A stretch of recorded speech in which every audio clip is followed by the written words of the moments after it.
Mr. Chancellor, Mr. Vice Chancellor, Professor Robertson, Mr. Diamond, Mr. Daniel, and ladies and gentlemen. I come here this evening because of my deep interest and affection for a land settled by the Dutch in the mid-17th century, then taken over by the British and at last independent.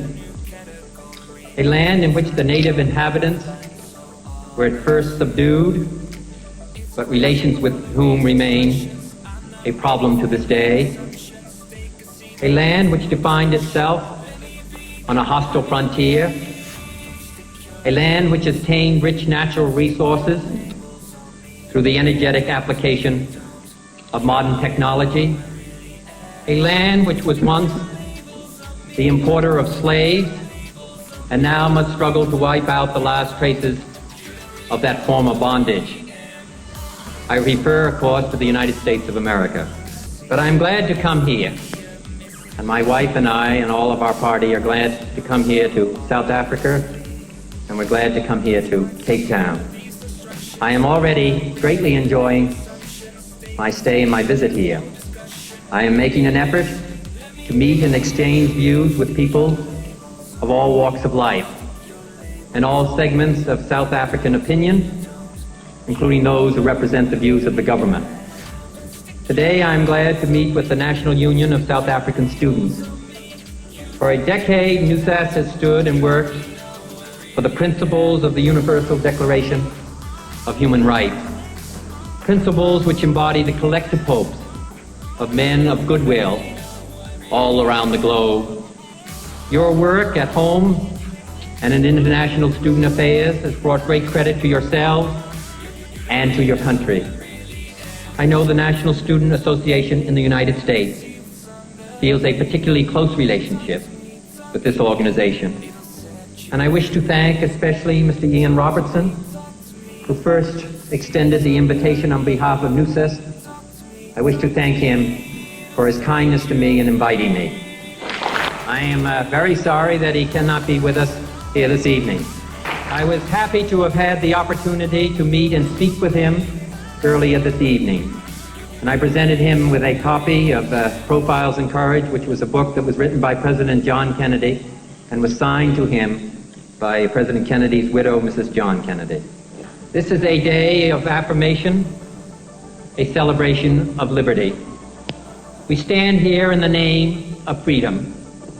At the heart of that Western freedom and democracy is the belief that the individual man, the child of God, is the touchstone of value, and all society, all groups and states exist for that person's benefit. Therefore, the enlargement of liberty for individual human beings must be the supreme goal and the abiding practice of any Western society.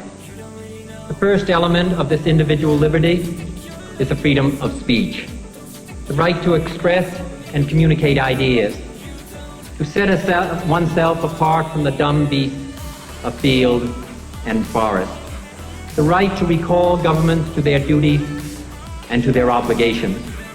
Above all, the right to affirm one's membership and allegiance to the body politic, to society, to the men with whom we share our land, our heritage, and our children's future. Hand in hand with freedom of speech goes the power to be heard, to share in the decisions of government which shape men's lives. Everything that makes man's life worthwhile: family, work, education, a place to rear one's children, and a place to rest one's head. All this depends on the decisions of government. All can be swept away by a government which does not heed the demands of its people, and I mean all of its people. Therefore, the essential humanity of man can be protected and preserved only where government must answer, not just to the wealthy, not just to those of a particular religion, not just to those of a particular race, but to all of the people.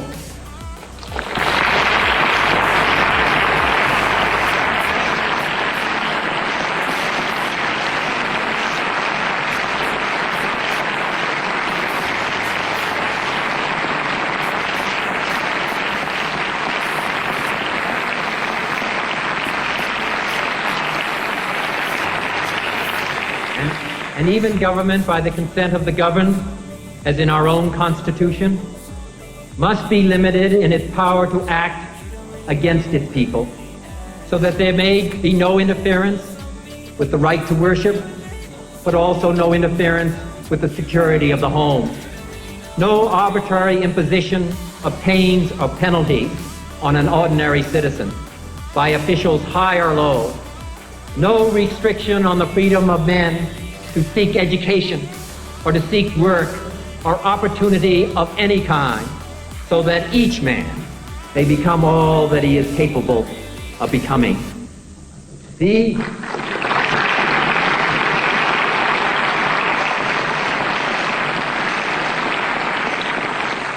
are the sacred rights of Western society. These were the essential differences between us and Nazi Germany, as they were between Athens and Persia. They are the essence of our differences with communism today. I am unalterably opposed to communism because it exalts the state over the individual and over the family, and because its system contains a lack of freedom of speech, of protest, of religion, and of the press, which is characteristic of a totalitarian regime. The way of opposition to communism, however, is not to imitate its dictatorship, but to enlarge individual human freedom.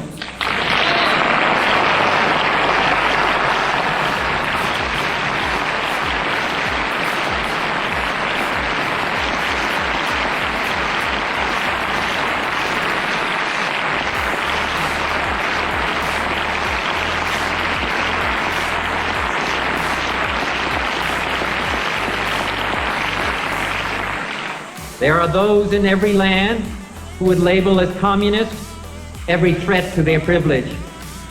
But may I say to you, as I have seen on my travels in all sections of the world, reform is not communism.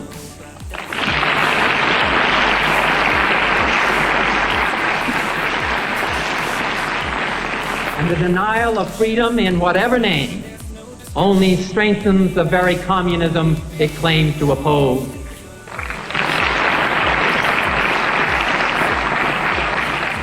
Many nations have set forth their own definitions and declarations of these principles, and there have often been wide and tragic gaps between promise and performance, ideal and reality.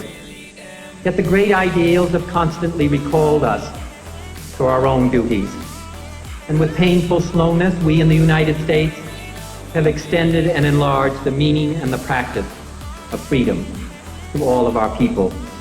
For 2 centuries, my own country has struggled to overcome the self-imposed handicap of prejudice and discrimination based on nationality, on social class, or race.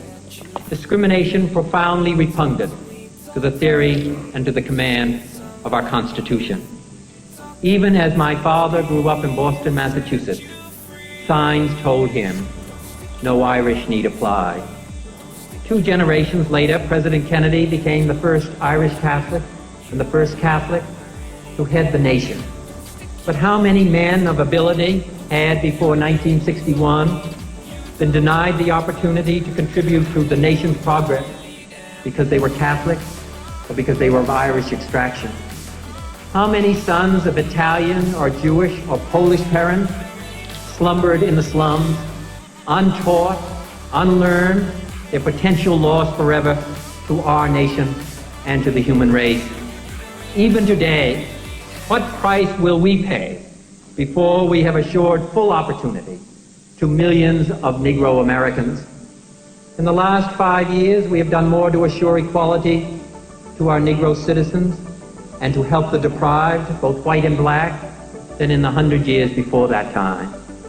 But much, much more remains to be done.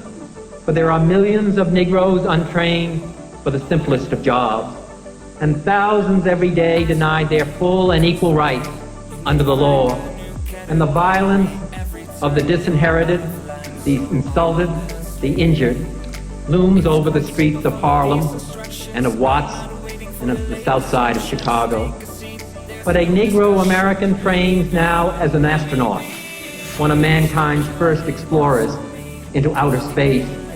Another is the chief barrister of the United States government, and dozens sit on the benches of our court. And another, Dr. Martin Luther King, is the second man of African descent to win the Nobel Peace Prize for his nonviolent efforts for social justice between all of the races. We have passed laws prohibiting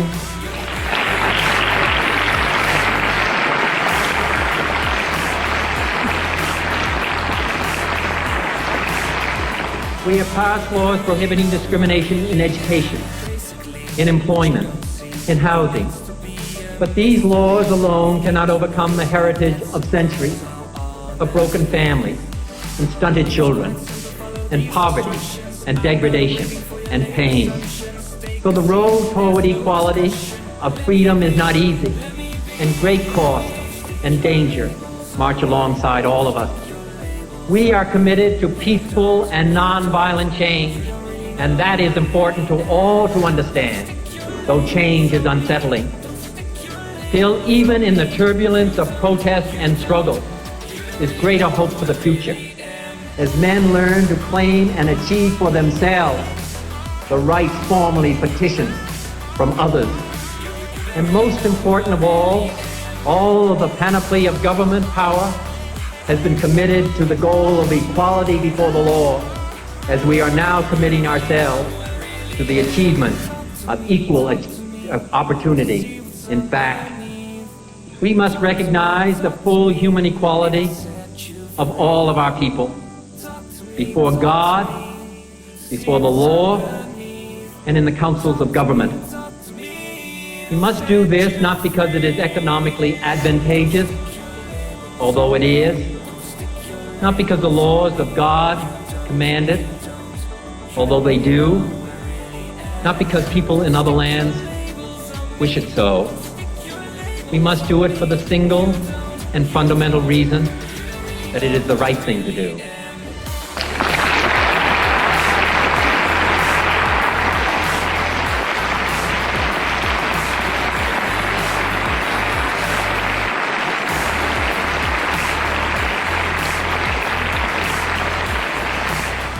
We recognize that there are problems and obstacles before the fulfillment of these ideals in the United States, as we recognize that other nations in Latin America and in Asia and in Africa have their own political, economic, and social problems, their unique barriers to the elimination of injustices.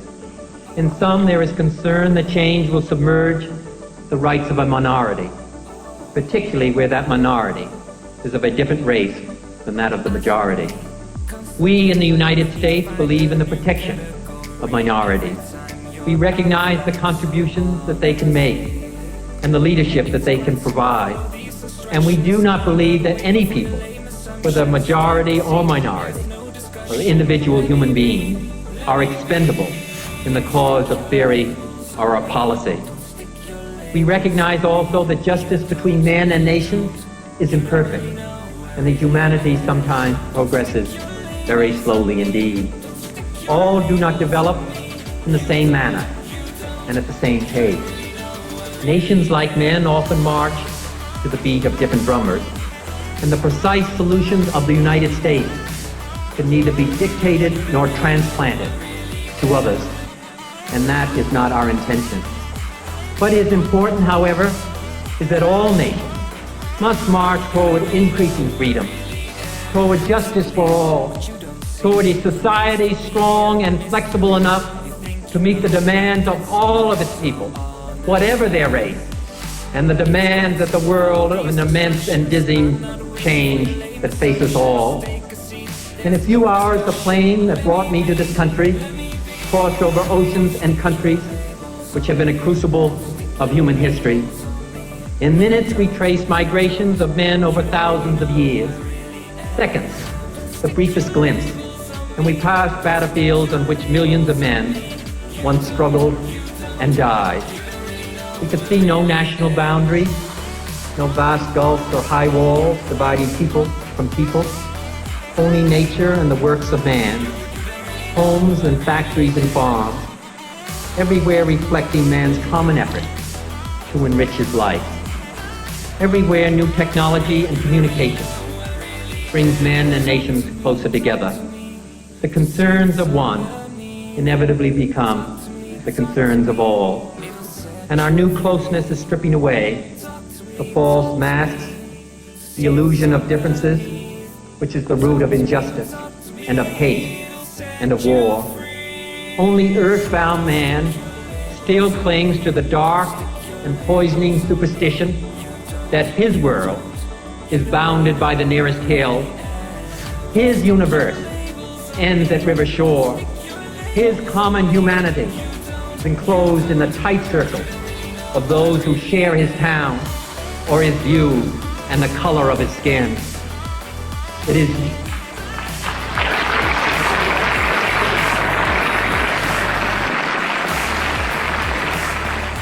is your job, the task of young people in this world, to strip the last remnants of that ancient cruel belief from the civilization of man.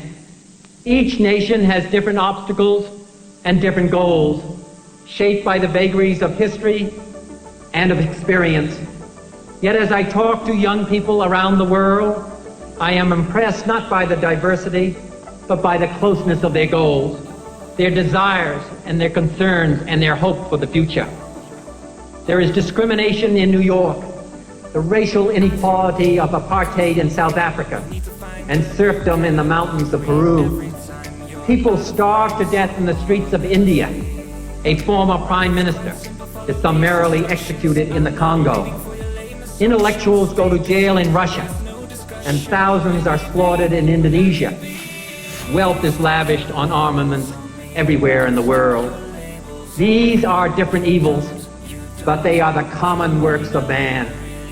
They reflect the imperfections of human justice, the inadequacy of human compassion, the defectiveness of our sensibility toward the sufferings of our fellows. They mark the limit of our ability to use knowledge for the well-being of our fellow human beings throughout the world.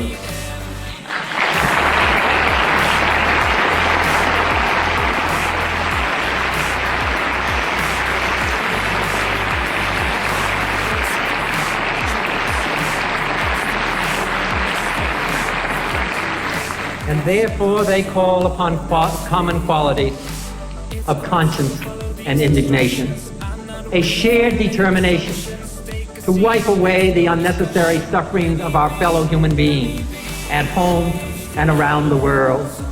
It is these qualities which make of our youth today the only true international community. More than this, I think that we could agree on what kind of a world we would all want to build. It would be a world of independent nations moving toward international community, each of which protected and respected the basic human freedoms. It would be a world which demanded of each government that it accept its responsibility to ensure social justice. It would be a world of constantly accelerating economic progress, not material welfare as an end in of itself, but as a means to liberate the capacity of every human being to pursue his talents and to pursue his hopes. It would, in short, be a world that we would all be proud to have built. Just to the north of here are lands of challenge and of opportunity, rich in natural resources, land and minerals and people. Yet they are also lands confronted by the greatest odds, overwhelming ignorance, internal tensions and strife, and great obstacles of climate and geography. Many of these nations as colonies were oppressed and were exploited. Yet they have not estranged themselves from the broad traditions of the West. They are hoping and they are gambling their progress and their stability on the chance that we will meet our responsibility to them to help them overcome their poverty. In the world we would like to build, South Africa could play an outstanding role and a role of leadership in that effort. This country is without question a preeminent repository of the wealth and the knowledge and the skill of this continent. Here are the greater part of Africa's research scientists and steel production, most of its reservoirs of coal and of electric power. Many South Africans have made major contributions to African technical development and world science. The names of some are known wherever men seek to eliminate the ravages of tropical disease and of pestilence. In your faculties and councils, here in this very audience, are hundreds and thousands of men and women who could transform the lives of millions for all time to come. But the help and the leadership of South Africa or of the United States cannot be accepted if we, within our own country or in our relationships with others, deny individual integrity, human dignity, and the common humanity of man.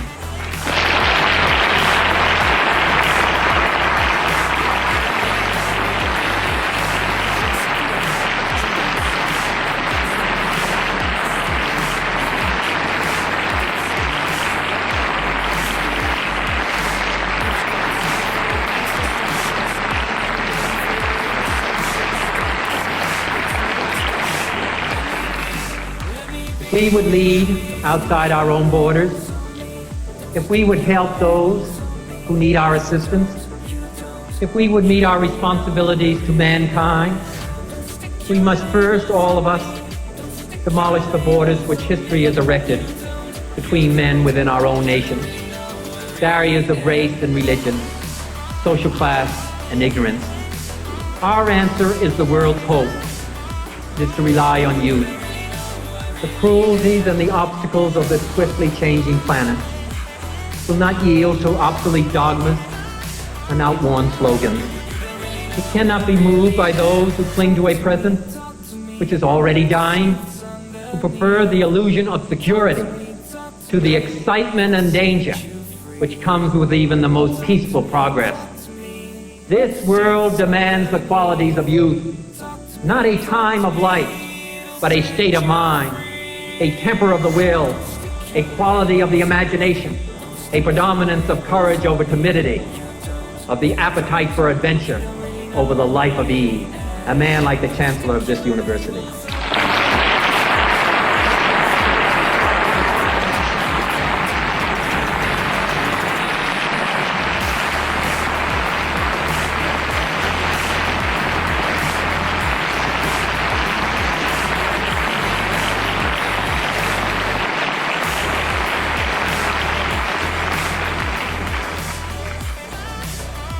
It is a revolutionary world that we all live in. And thus, as I have said in Latin America, and in Asia, and in Europe, and in my own country, the United States, it is the young people who must take the lead. Thus, you and your young compatriots everywhere have had thrust upon you a greater burden of responsibility than any generation that has ever lived. There is, said an Italian philosopher, nothing more difficult to take in hand, more perilous to conduct, or more uncertain in its success than to take the lead in the introduction of a new order of things. Yet this is the measure of the task of your generation, and the road is strewn with many dangers. First is the danger of futility, the belief there is nothing one man or one woman can do against the enormous array of the world's ills, against misery, against ignorance, or injustice and violence. Yet many of the world's great movements of thought and action have flowed from the work of a single man. A young monk began the Protestant Reformation. A young general extended an empire from Macedonia to the borders of the earth. And a young woman reclaimed the territory of France. It was a young Italian explorer who discovered the New World, and 32-year-old Thomas Jefferson, who proclaimed that all men are created equal. Give me a place to stand, said Archimedes, and I will move the world. These men move the world, and so can we all.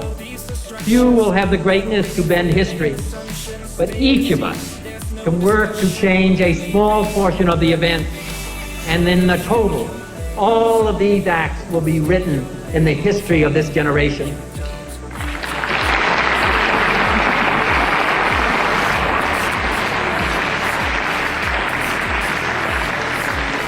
Thousands of Peace Corps volunteers are making a difference in the isolated villages and the city slums of dozens of countries. Thousands of unknown men and women in Europe resisted the occupation of the Nazis, and many died, but all added to the ultimate strength and freedom of their countries. It is from numberless, diverse acts of courage such as these that the belief that human history is thus shaped. Each time a man stands up for an ideal, or acts to improve the lot of others, or strikes out against injustice, he sends forth a tiny ripple of hope, and crossing each other from a million different centers of energy and daring, those ripples build a current which can sweep down the mightiest walls of oppression and resistance. If Athens shall appear great to you, said Pericles, consider then that her glories were purchased by valiant men and by men who learned their duty. That is the source of all greatness in all societies, and it is the key to progress in our time. The second danger is that of expediency, of those who say that hopes and beliefs must bend before immediate necessities. Of course, if we must act effectively, we must deal with the world as it is. We must get things done. But if there was one thing that President Kennedy stood for that touched the most profound feeling of young people around the world, it was the belief that idealism, high aspirations, and deep convictions are not incompatible with the most practical and efficient of programs, that there is no basic inconsistency between ideals and realistic possibilities, no separation between the deepest desires of heart and of mind and the rational application of human efforts to human problems. It is not realistic or hard-headed to solve problems and take an action unguided by ultimate moral aim and value, although we all know some who claim that it is so. In my judgment, it is thoughtless folly, for it ignores the realities of human faith and of passion and of belief, forces ultimately more powerful than all the calculations of our economists or of our generals. The course to adhere to standards, to idealism, to vision, in the face of immediate dangers, takes great courage and takes self-confidence. But we also know that only those who dare to fail greatly can ever achieve greatly. It is this new idealism, which is also, I believe, the common heritage of a generation, which has learned that while efficiency can lead to the camps at Auschwitz or the streets of Budapest, only the ideals of humanity and love can climb the hills of the Acropolis.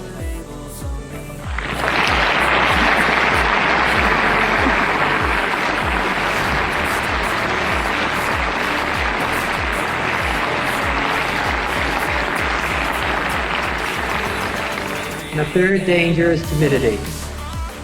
Few men are willing to brave the disapproval of their fellows, the censure of their colleagues, the wrath of their society.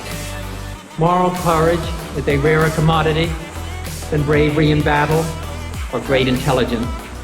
It is the one essential, vital quality for those who seek to change the world, which yields most painfully to change. Aristotle tells us, at the Olympic Games, it is not the finest or the strongest men who are crowned, but those who enter the lists. So too in the life of the honorable and the good, it is they who act rightly who win the prize. I believe that in this generation, those with the courage to enter the conflict will find themselves with companions in every corner of the world. For the fortunate amongst us, the fourth danger, my friends, is comfort. The temptation to follow the easy and familiar path of personal ambition and financial success so grandly spread before those who have the privilege of an education. But that is not the road history has marked out for us. There is a Chinese curse which says, "May he live in interesting times." Like it or not, we live in interesting times. They are times of danger and uncertainty, but they are also the most creative of any time in the history of mankind. And everyone here will ultimately be judged, will ultimately judge himself on the effort he has contributed to building a new world society and the extent to which his ideals and goals have shaped that effort. So we part, I to my country and you to remain. We are, as a man of 40 can claim the privilege, fellow members of the world's largest younger generation. Each of us have our own work to do.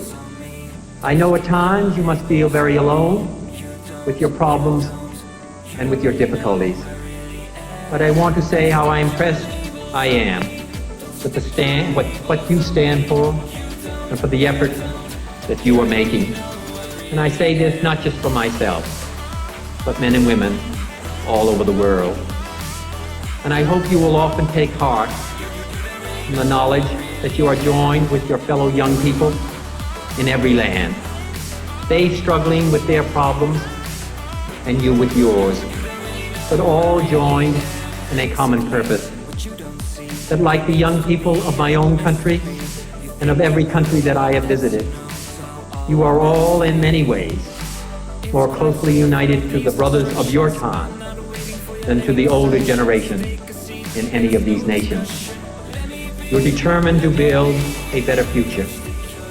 President Kennedy was speaking to the young people of America, but beyond them to young people everywhere, when he said, the energy, the faith, the devotion, which we bring to this endeavor will light our country and all who serve it, and the glow from that fire can truly light the world. And he added, with a good conscience, our only sure reward, with history the final judge of our deeds, let us go forth to lead the land we love, asking his blessing and his help, but knowing that here on earth, God's work must truly be our own.